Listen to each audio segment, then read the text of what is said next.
My mother approached me outside, so I'm continuing my existential crisis. Yeah. Palmistry and witchcraft origins.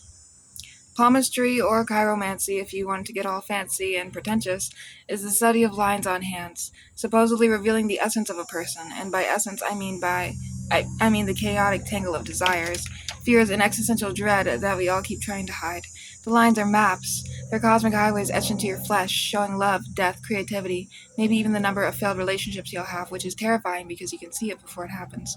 Historically, palm reading dates back to ancient India, which is ironic because even back then, humans were obsessed with predicting things they couldn't control.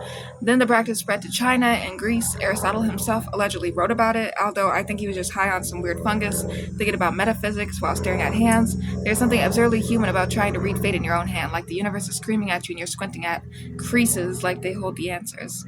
And witchcraft now, that's a fun one. Witchcraft has always been about rebellion, survival, and a bit of theatrical flair. From medieval Europe, where burning at the stake was considered an occupational hazard, to modern neo-pagan practices, witchcraft has been humanity's way of saying, I will not obey your mundane rules. I will make my own. Herbs, rituals, talismans, chants, staring at the moon until your eyes bleed metaphorically, it's all part of the performance. And don't get me started on the broomstick imagery. Brooms flying through the night sky, it's ridiculous, and yet somehow profoundly liberating.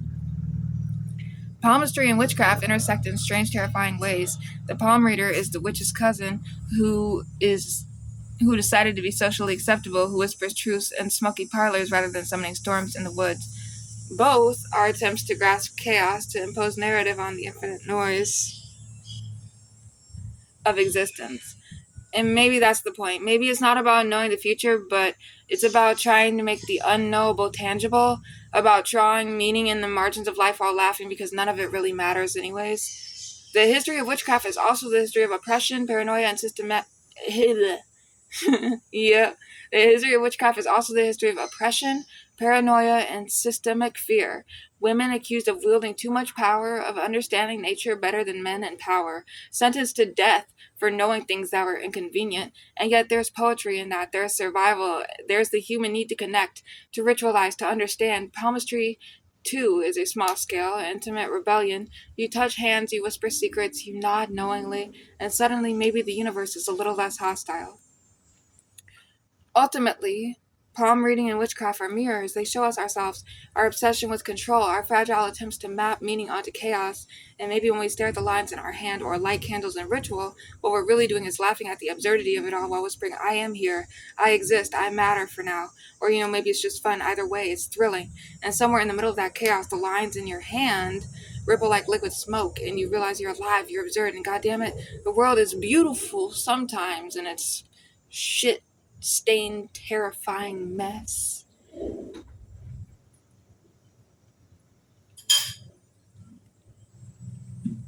So, now let's talk about Vedic astrology, because that's actually where I left off in part 2.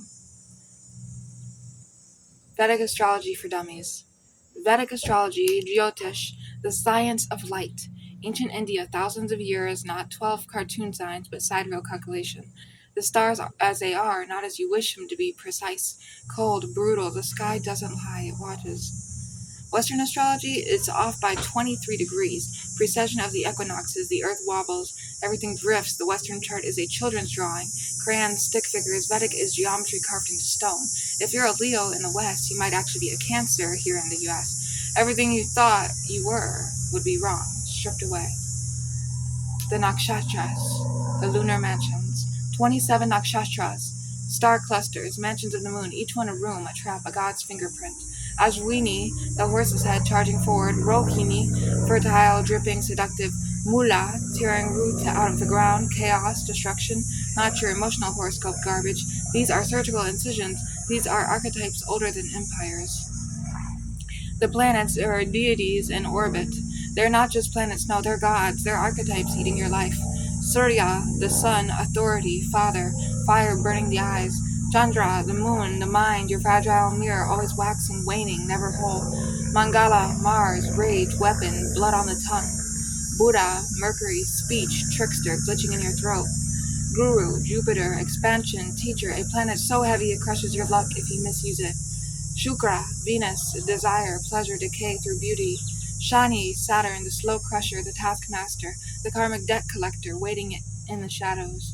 And in the shadows themselves, Rahu and Ketu, the nose of the moon, the severed head and the headless body, cosmic eclipse, demons devouring your chart, devouring you. Dashas, time's guillotine. Western astrology tells us our personality. Vedic astrology tells us our life sentence. The Dashas, planetary periods. 20 years of Venus, 6 years of Ketu, 19 years of Saturn. Whole decades ruled by gods you can't negotiate with. You think you're making choices, you're not. The script's been written. The projector just flickers it across the decades. Here's why we obsess, because it's terrifyingly accurate, because it makes Western astrology look like finger painting, because it tells us not only who we are, but when we'll suffer, when we'll rise, when we'll dissolve, and maybe that's too much for people. Maybe the map is too sharp, too cruel, maybe ignorance is mercy. Here's another joke. The universe is a ledger. You are the debt. The planets are the collectors. Everything you call free will is just Rahu laughing in the dark.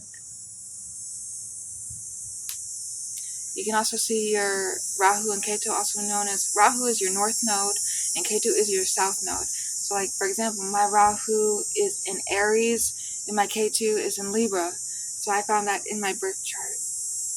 It's very, very simple. If you want to learn, you just gotta look at your birth chart. Let's talk about the history of animal life. It all starts in the wet, the primordial soup, the slow, trembling pulse of the ocean before the ocean knew it was an ocean. The first animal, a blob, a whisper, a flicker of something that isn't yet alive, but will soon scream into life, crawls, wiggles, stretches, and suddenly there is motion. There is consciousness, or at least the illusion of it, and that's the terrifying part. Consciousness is a mistake, and here we are. Then insects arrive, little mechanical miracles of chaos, buzzing and snapping, crawling over everything with their eyes, little like black mirrors. They were first, probably, before you could even imagine complexity, and somehow they survived it all. They're immortal, tiny gods laughing at time while we flail like babies trying to walk on land. Beetles, flies, moths, ants, they inherit the world long before humans even dreamt of fingernails or fashion.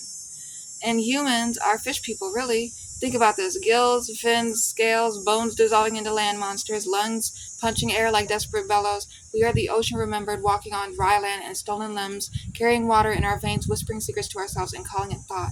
Evolution is a cruel joke stretching over eons and centuries, reshaping fins into hands, tails into spines, bubbles into language, all for this anxiety, Netflix, and the ability to destroy everything.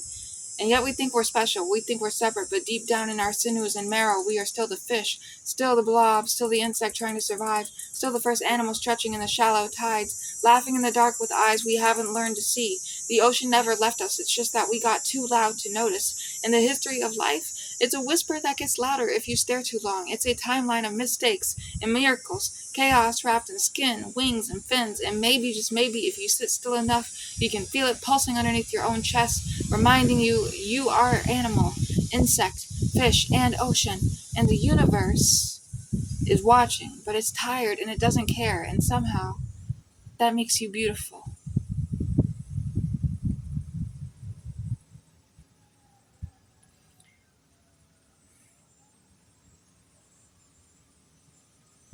All right. The life of a famous musician, because I love music and I use Spotify daily, weekly, monthly, yearly, even though I'm not a premium user because I can't afford it currently. With this to my name right now. Looks like a big doo doo doo. I wonder if I could just put my Cash App in the description. If anyone is willing to Cash App me, I'll put my Cash App in the profile or the description and do video requests. The life of a famous musician. Everything is bright, everything is too loud. The world vibrates and you are caught in its teeth. Fame is a machine, a gleaming, hungry machine that chews your body, your time, your thoughts, and somehow calls it success. You play shows in cities that blur together, faces in the crowd like a single undulating mass of expectation. Every scream and cheer a reminder that someone somewhere is counting on you to feel something they never could. Recording an album is a horror and a thrill. Every note is sacred, every lyric a confessional, and every beat is a ticking bomb in your chest. You chase perfection with trembling hands, scribbling in notebooks, screaming at microphones, wandering the streets at 3 a.m., smoking, snorting, pacing, trying to find the sound that will mean something before everything collapses. Sometimes it does, sometimes it's just another echo bouncing off the walls of your skull.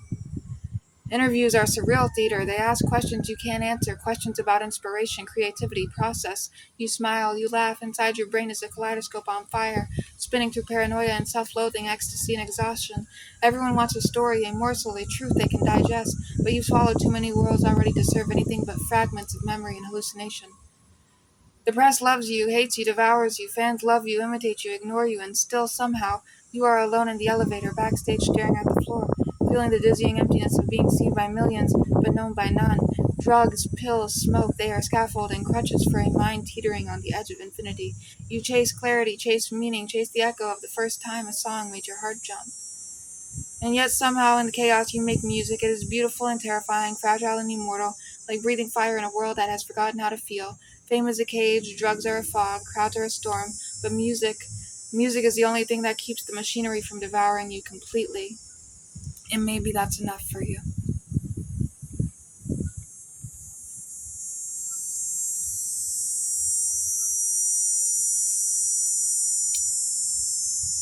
The body keeps the score, a fragmented reflection on the book. Written by Bessel van der Kolk. Trauma is a ghost. It doesn't knock politely, it doesn't wait, it slips into our bodies, curls around our bones, and sets up camp in our nervous systems like a squatter who knows every room better than we do. We can scream, plead, run, our minds think it's the captain, but our body remembers always. Bessel van der Kolk talks about the brain, the mind, the body, but the truth is it's all screaming machinery. Trauma rewires synapses like a mad electrician, flicking switches we didn't even know existed. Memories are not linear, they are fragments, flashes of fire in the peripheral vision, the smell of burning toast, the cold of a hallway, the echo of a hand we can't forget. Society thinks healing is tidy, therapy, talk, pills, but trauma doesn't read books, it lives in our gut, our heart, our muscles, yoga, EMDR, dance, breathwork. These are attempts to negotiate with the rebel inside of our bodies. A body knows that a body knows what the conscious mind refuses to see. The body is a ledger where every assault, every neglect, every scream is recorded in ink that never fades. The tragedy is how we ignore it. We numb, we scroll, we consume, pretending the body is a blank slate, but it isn't. The body remembers, it shudders, flinches, tightens, collapses, and in the mind, our poor, fragile minds chases these echoes in loops, always late, always behind, always apologizing. Healing is anarchic. It is terrifying. It is raw electricity in our veins, sudden, chaotic, sometimes terrifyingly beautiful. Trauma isn't just a past event, it's a constant hum, a low grade static we carry whether we like it or not. But there is hope, fragile, flickering like sunlight through cracked glass. Hope is the body finally whispering, okay, maybe we can breathe together. Vanderkolk wrote a book, but the truth is the body is writing its own novel in real time, in secret, and we are trapped inside it. The score keeps the score it keeps is brutal, but is also against all odds alive. What you doing outside? Mama, am I here? Yeah, mom's here.